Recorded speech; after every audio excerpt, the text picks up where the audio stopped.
Bonjour Christelle Auclair. Bonjour Vincent. Bienvenue pour nous parler du défi sportif, mais aussi convivial qu'est le défi inter-entreprise. Vous êtes responsable des opérations réseau et communication à la BGE1 qui l'organise depuis 7 ans. Vous nous rappelez l'objectif du défi? Clairement, l'objectif, c'est de rassembler les acteurs économiques du département de l'Indre autour d'un même événement, pour du coup sportif. Donc en effet très convivial, très fun. On ne se prend pas la tête, on est juste là pour passer un bon moment, se rencontrer et créer des liens. Rendez-vous jeudi 30 septembre. Alors c'est la période de rentrée, d'habitude il a lieu en juin, là Oui. voilà, décalé évidemment forcément pour cause de pandémie, mais pour le coup ça a aussi du sens à la rentrée. Oui, on peut Retour de imaginer en vacances. effet que c'est le retour de vacances, qu'on lance aussi des projets en interne. Et puis, les entreprises n'ont pas forcément les moyens financiers d'organiser ce type d'événement pour eux-mêmes, pour elles-mêmes. Donc, c'est l'occasion d'en profiter en fait. Alors vous lancez un appel aux entreprises justement, quelles sont les épreuves et comment constituer son équipe? Alors, les équipes sont constituées de 4 personnes. Une personne commence par la course pour 3,5 km. On va ensuite vers le vélo pour 7 km. Et puis, on passe le relais au canoë pour 2 personnes sur le lac. Donc, tout ça se passe à Belle-Île, en effet, le 30 septembre à partir de 17h30. Alors l'intérêt c'est le relais, justement, la course en relais et voilà ce petit challenge puisqu'on va pouvoir occuper en fait tout le site de Belle-Île. Exactement, on occupe alors une grande partie Ouais. du site, on ne ferme pas tout le site, mais en tout cas voilà, on est là pour passer un bon moment.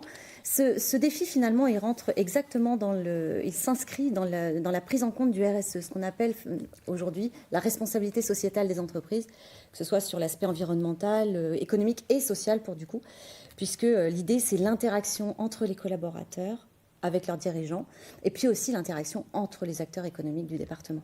On peut créer plusieurs équipes par entreprise. Oui, Et- complètement, autant qu'on veut.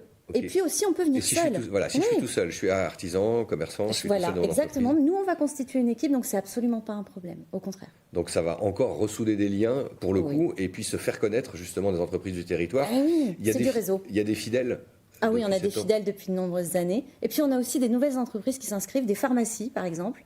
On a aussi le concessionnaire Citroën qui va faire sa première année avec nous. Mais en tout cas, voilà, c'est vraiment l'occasion de créer du lien et du réseau. Comme c'est convivial, une attention particulière sera portée sur les déguisements. Oui, aussi, parce que c'est fun, ça reste fun. Donc d'ailleurs, c'est un des trophées qui est remis pour les meilleurs déguisements en soirée, puisqu'il faut savoir que le défi commence à 17h30, on fait la course en effet, et le soir, on se retrouve autour d'un repas dans le hall des expositions, tous ensemble. Une seule chose est requise cette année, évidemment, c'est le pass sanitaire. Et c'est ce qui vous a permis de l'organiser. Mais oui, mais c'est ce qui permet de le tenir, en effet. Droit d'inscription, 350 €. C'est ça, pour Ouais. à la fois la course et le repas. Ok. On le redit, qu'est-ce qu'il y a à gagner justement? Alors, c'est des récompenses, c'est plutôt des récompenses symboliques. Oui. Mais c'est pour le. Ouais. Bon, c'est de la relation, c'est de la relation avec les gens, c'est le plaisir de passer un moment ensemble.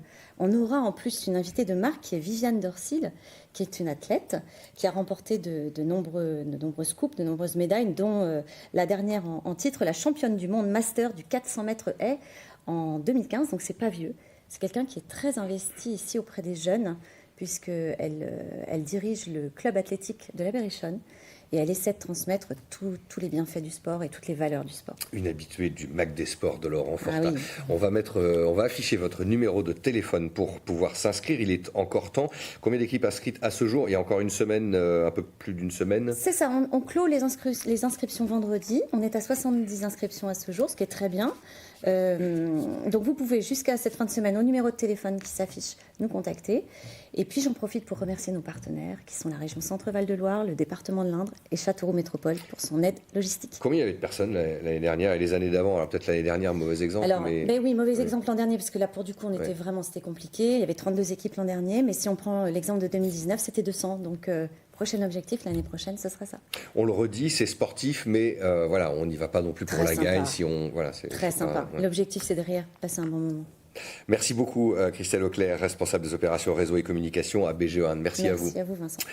À suivre lundi sport, Laurent Fortin, accompagné de Marjorie Potier, reçoit Gérald Fortuit, directeur technique de la SPTT Sport Nature. Et puis à 20h50, toute l'actualité football dans Complètement Foot avec Dominique Mamalé. Très bonne soirée et excellente semaine avec BIP TV. Merci de votre fidélité.